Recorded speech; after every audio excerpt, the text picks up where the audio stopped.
সুনামগঞ্জের দোয়ারাবাজারে ঘোড়াদৌড় খেলাকে কেন্দ্র করে দুই গ্রামবাসীর মধ্যে সংঘর্ষের ঘটনা ঘটেছে। এতে উভয় পক্ষের অর্ধশতাধিক লোকজন আহত হয়েছেন। রবিবার উপজেলার মান্নারগাঁও ইউনিয়নের বসন্তপুরে রামপুর ও বদরপুর গ্রামের মধ্যে এই ঘটনা ঘটে। নায়াসিনামাইড ও স্যালিসাইলিক সমৃদ্ধ লিলি ফেস ওয়াশ যা ফেসের ডেড স্কিন সেল দূর করে দেয় দ্বিগুণ ফাস্টার ব্রাইটেনিং।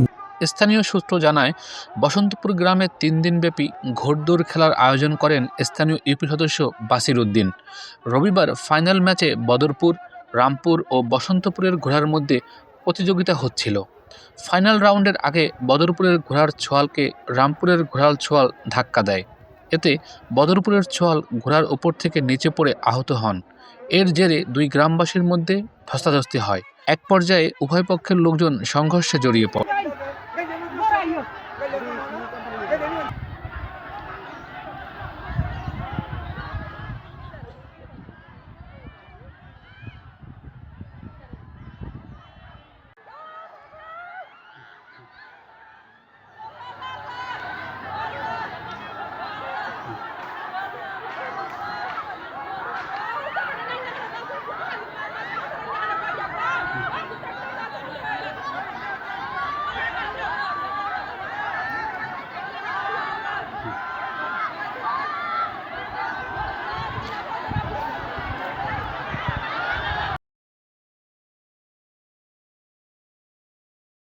নায়াসিনামাইড ও স্যালিসাইলিক সমৃদ্ধ লিলি ফেস ওয়াশ যা ফেসের ডেড স্কিন সেল দূর করে দেয় দ্বিগুণ ফাস্টার ব্রাইটেনিং।